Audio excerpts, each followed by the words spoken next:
Hello दोस्तों, मैं सौरभ। हम सब के चैनल मंजिल कोचिंग क्लासेस में आप लोगों का हार्दिक स्वागत है।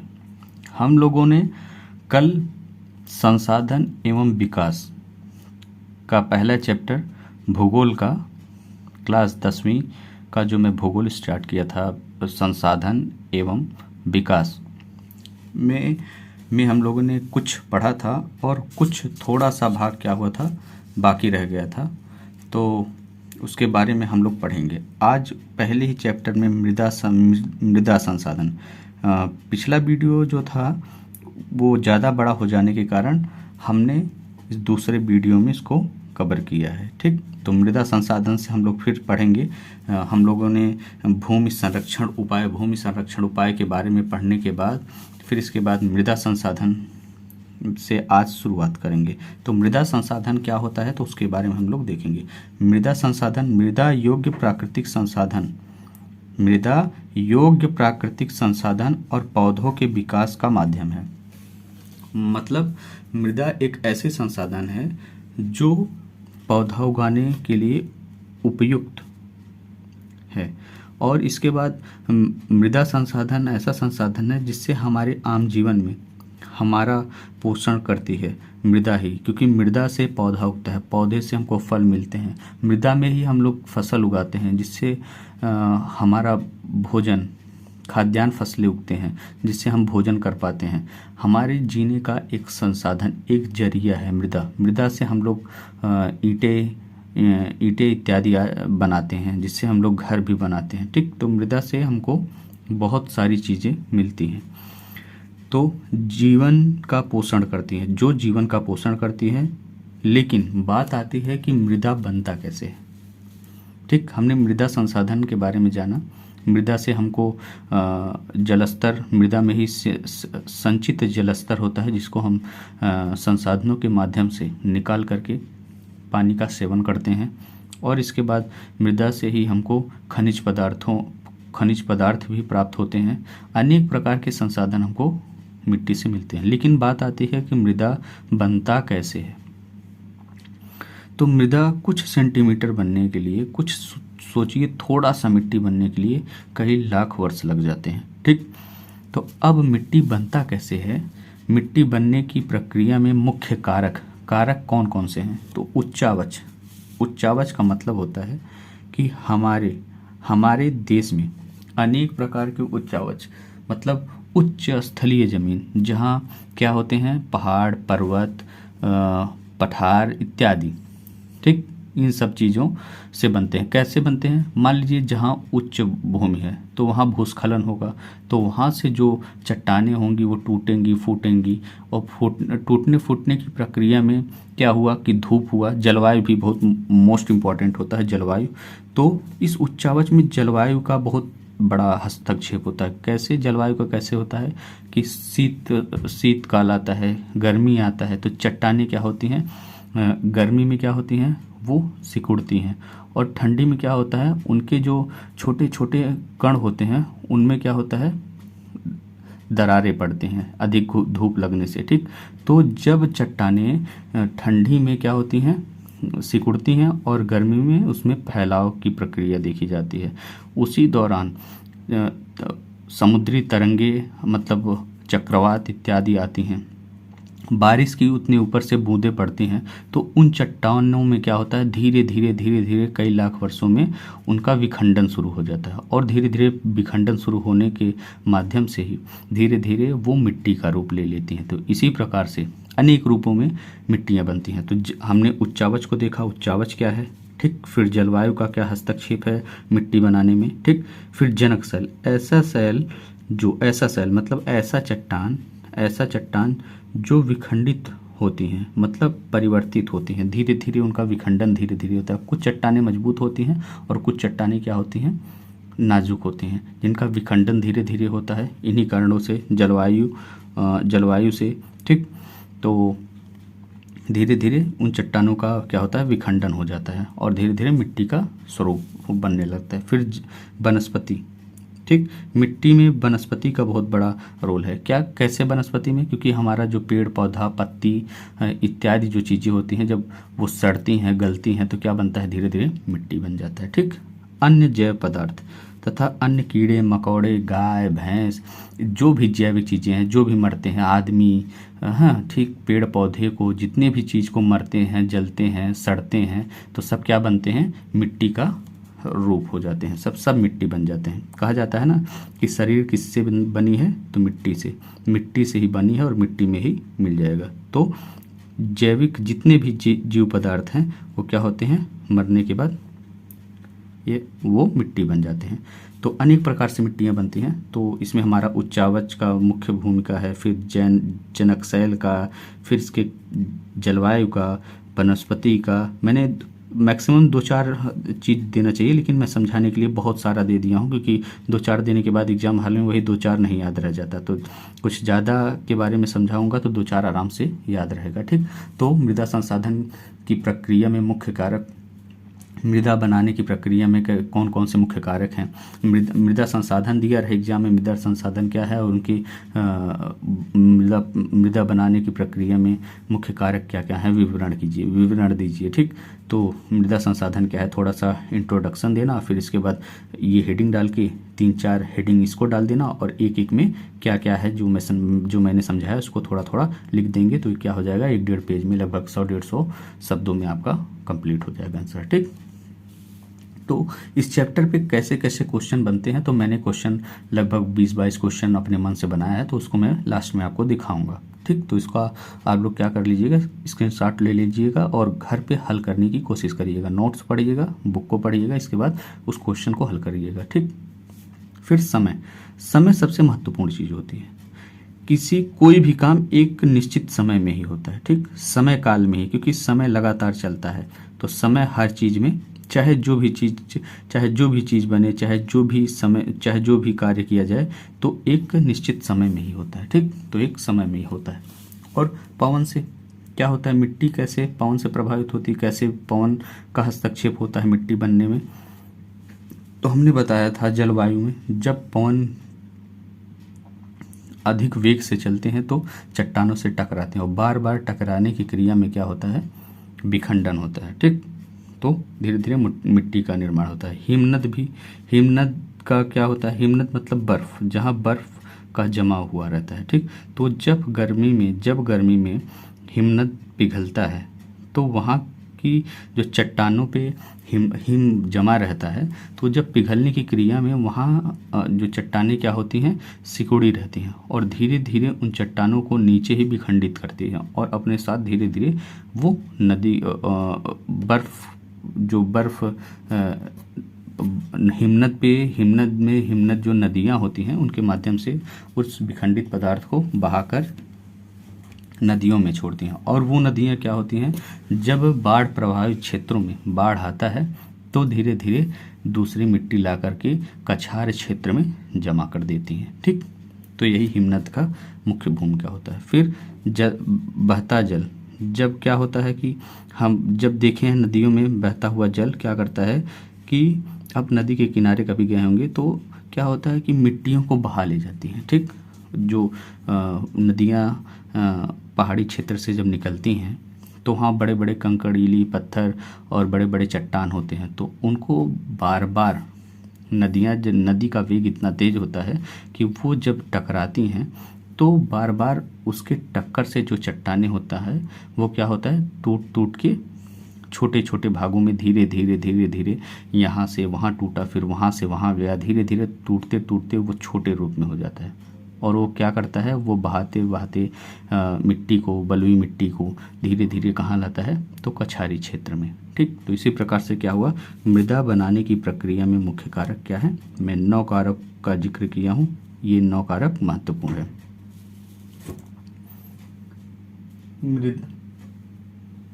मृदाओं का वर्गीकरण।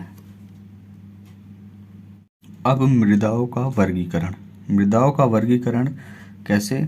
कि जब हमारे देश में अलग अलग क्षेत्रों में अलग अलग मृदाएं पाई जाती हैं, क्योंकि हमारे भारत देश में कई ऋतुएं पाई जाती हैं। गर्मी, ठंडी, बरसात, तो उसी के आधार पर अलग अलग क्षेत्र में अलग अलग उच्चावच उच्चावच भूमि कैसा है, पहाड़ है, पर्वतीय है कि पठारी है। दक्षिण भारत देखिए बेसाल्ट चट्टान का बना हुआ है, पठार है, ठीक, तो वहाँ का कुछ भूमि अलग है। फिर इसके बाद भू आकृति, देश की क्या भू आकृति है, जलवायु कैसी है, ठीक, वनस्पति यहाँ कैसी पाई जाती हैं, तो इन आधार पर मृदाएं विकसित होती हैं, ठीक। मरुस्थलीय है, कहाँ कहाँ मरुस्थलीय है, तो इन आधारों पर मृदाएं विकसित हुई हैं। तो कई प्रकार की मृदाएं पाई जाती हैं। तो पहला अब हम लोग स्टार्ट करेंगे जलोढ़ मिट्टी के बारे में। तो शॉर्ट में हम लोग सिर्फ विशेषताएं देखते चलेंगे। पहला देखेंगे कि इसका विस्तृत, ये कहाँ कहाँ, ये मिट्टी कहाँ कहाँ विस्तृत है। तो इसको बहुत अच्छे से याद करिएगा, क्योंकि जलोढ़ मिट्टी डालने के बाद आपको लिखना पड़ेगा इन क्षेत्रों में इनका विस्तार है। तो पहला कहाँ है, उत्तरी मैदान, जो गंगा और यमुना का दोआब क्षेत्र है, पूरा उत्तरी मैदान, ठीक। जैसे मान लीजिए हरियाणा हुआ, पंजाब हुआ, फिर इधर आपका क्या हुआ, पश्चिमी पूर्वी राजस्थान हुआ, फिर पूरा उत्तर प्रदेश, बिहार, एमपी, ठीक, छत्तीसगढ़, थोड़ा पूर्वी छत्तीसगढ़, थोड़ा पश्चिमी झारखंड, ये सब लेकर के, ठीक। तो क्या हुआ, उत्तरी मैदान। तो उत्तरी मैदान हुआ। फिर पूर्वी तटीय मैदान, जहाँ गोदावरी नदी, महानदी, कृष्णा, कावेरी नदी का डेल्टाई क्षेत्र, ठीक, डेल्टाई क्षेत्र में। फिर इसके बाद विशेषता क्या है, यह बहुत उपजाऊ होती है, ठीक। इसमें पोटास फास्फोरस चूना युक्त पदार्थ की अधिकता है, ठीक। और फिर इसमें कौन कौन से फसल उगाए जा सकते हैं, तो इसमें गन्ना उगाया जा सकता है, फिर गेहूं, चावल, दलहन तथा अन्य फसलों की खेती की जाती है। अधिक उपजाऊ क्षेत्र के कारण जनसंख्या की अधिकता।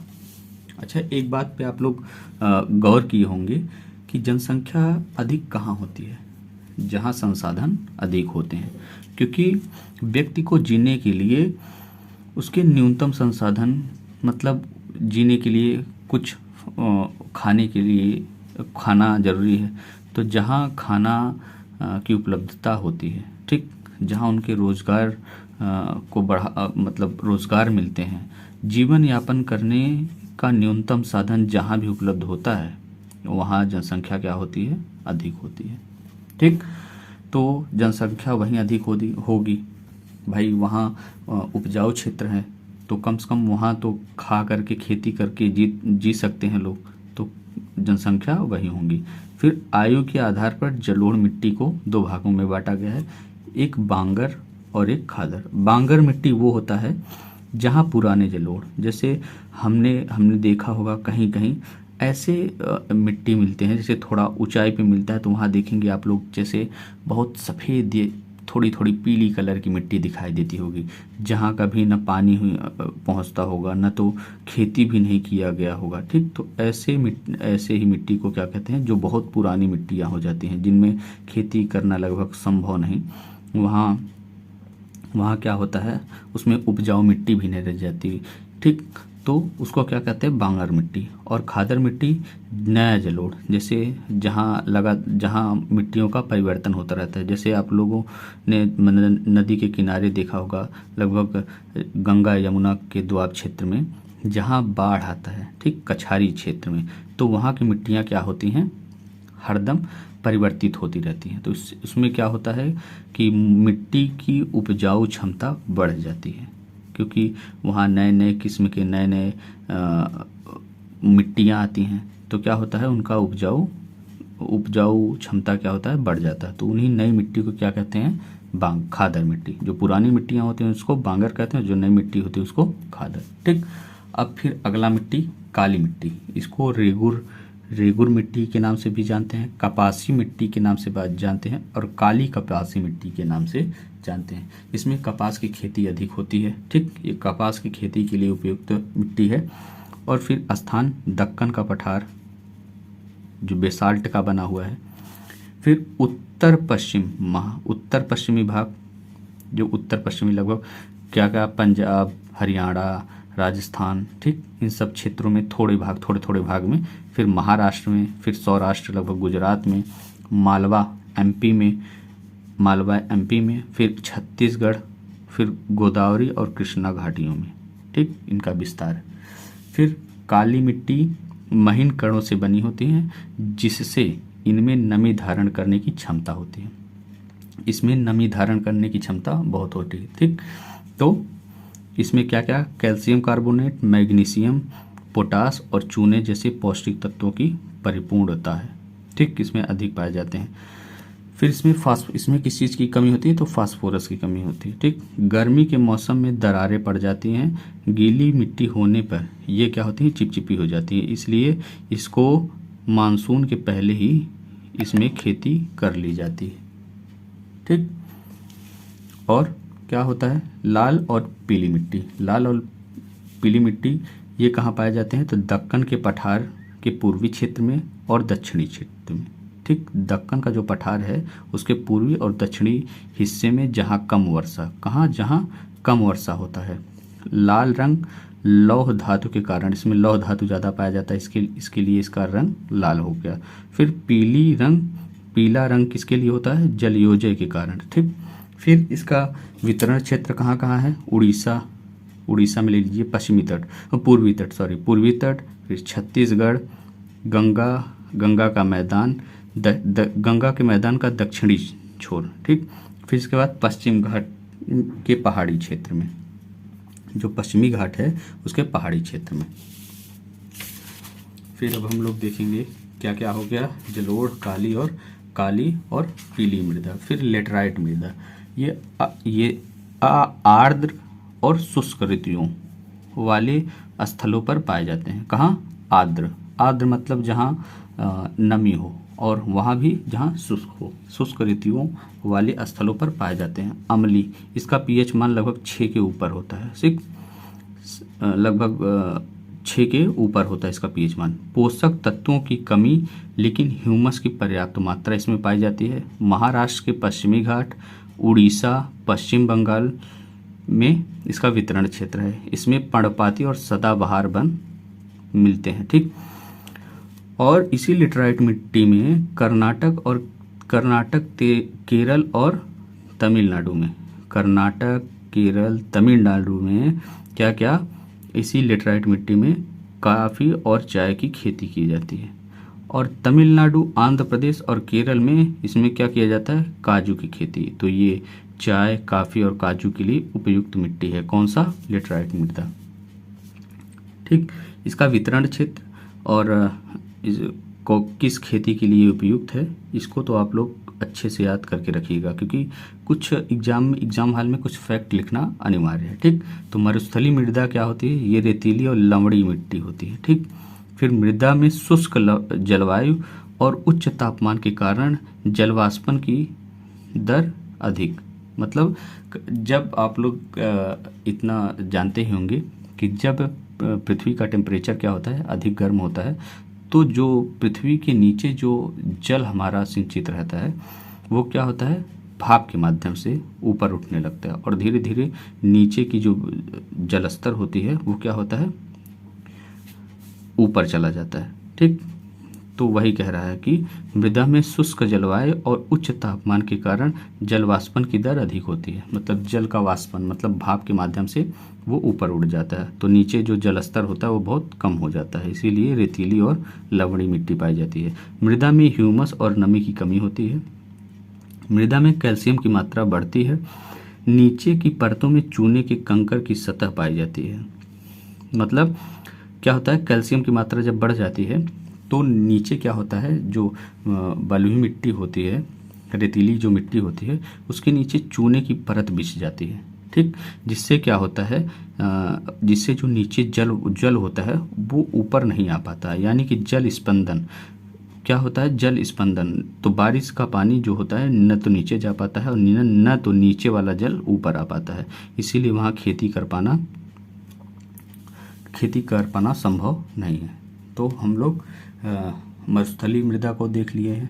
फिर इसके बाद वन मृदा क्या होता है, आमतौर पर पहाड़ी और पर्वतीय क्षेत्रों में पाए जाते हैं। नदी घाटियों में ये मृदा दोमट सिल्टदार होती हैं, लेकिन पर्वतीय या पठारी क्षेत्र में रवेदार होती हैं। मतलब क्या होता है कि घाटियों में ये दोमट और सिल्टदार, मतलब बालू के समान होता है, बलुई मिट्टी होती है, सिल्टदार होता है। और कहाँ कहाँ, घाटियों में, नदी घाटियों में। और पर्वतीय और पठारी क्षेत्र में ये रवेदार यानी कंकड़ीली होती है, मृदावन। ठीक। फिर मृदा अपरदन कैसे कैसे होता है? मृदा के कटाव बहाव को मृदा अपरदन कहते हैं। जब भी कोई मृदा हो और उसका कटाव होता रहे तो क्या होता है? मृदा अपरदन। मृदा अपरदन कैसे कैसे होता है? तो पशुचारण, अधिक जहाँ पशुओं को चरा दिया जाता है, ठीक, उसका मृदा, क्योंकि घास की जो जड़ें होती हैं वो मिट्टियों को बांध कर रखती हैं, ठीक। तो अधिक जब पशुचारण, घास को अधिक चराया जाएगा तो वहाँ बारिश के समय में क्या होगा? मिट्टियाँ बहेंगी।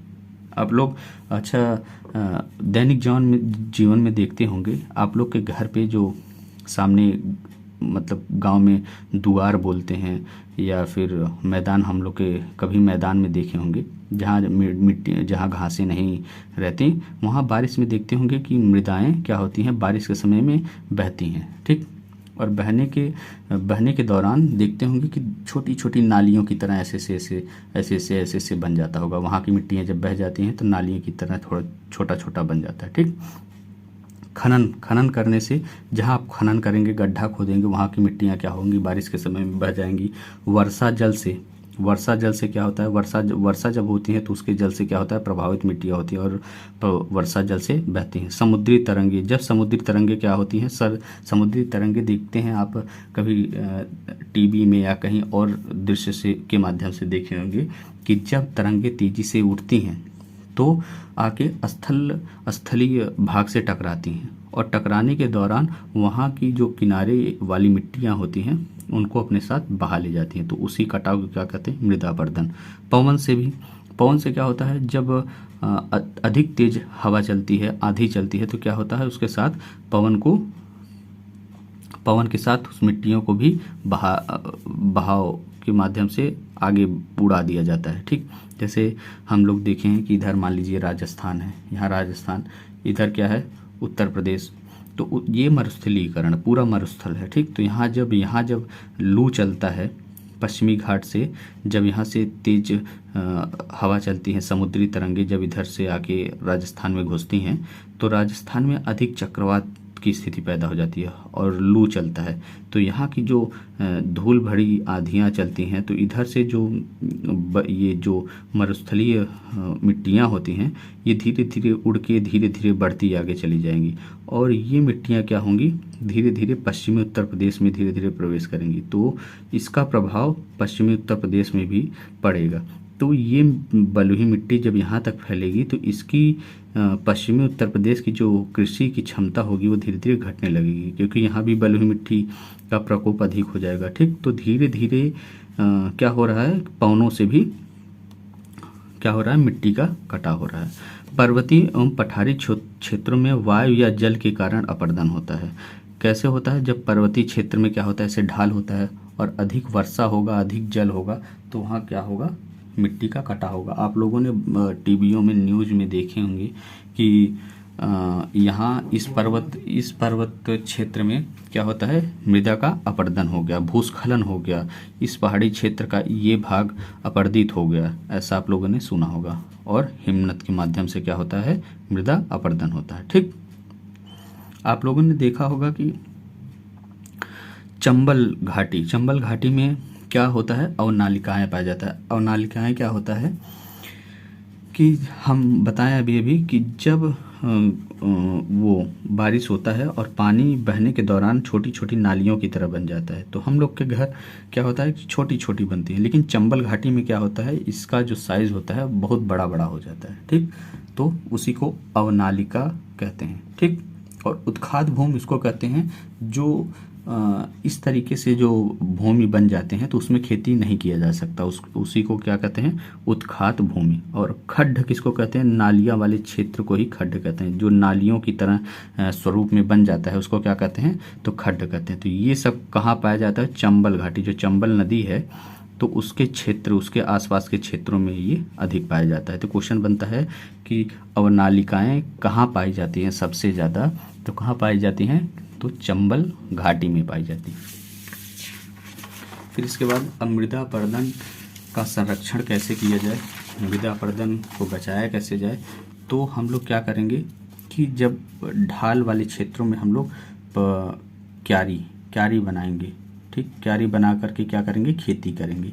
इससे क्या होगा, जैसे ये ढाल है, ढाल से डायरेक्ट अगर खेती करेंगे तो यहाँ से जब मिट्टियाँ बहती हुई धीरे धीरे नीचे की तरफ आएंगी, तो हम लोग क्या करेंगे, अगर इन चीज़ों को क्यारी बना दें तो इसमें मेड़बंदी हो जाएगा, तो इधर की मिट्टियाँ सिर्फ यहीं तक आएंगी, फिर जोत के माध्यम से हम लोग इसको फैला देंगे, फिर ऐसे से क्यारियाँ जब बनी रहेंगी तो मिट्टी का बहाव नहीं होगा। ठीक, पर्वतीय एवं उच्चावच भागों में क्या किया जाए, क्यारियों के माध्यम से पेड़ों की एक श्रृंखला बनाकर, जैसे हम लोग बताए थे कि अभी राजस्थान में, ये राजस्थान है, ये उत्तर प्रदेश है, तो मिट्टियाँ यहाँ तक उड़ के चली आ रही हैं, तो अगर हम यहाँ पेड़ का एक श्रृंखला बना दें और पेड़ लगा दें सटा करके, तो इधर की मिट्टियाँ इस पश्चिमी उत्तर प्रदेश में नहीं आ पाएगी, जिससे पश्चिमी उत्तर प्रदेश प्रभावित क्षेत्र नहीं रहेगा और इधर मस्थलीकरण नहीं हो पाएगा। ठीक,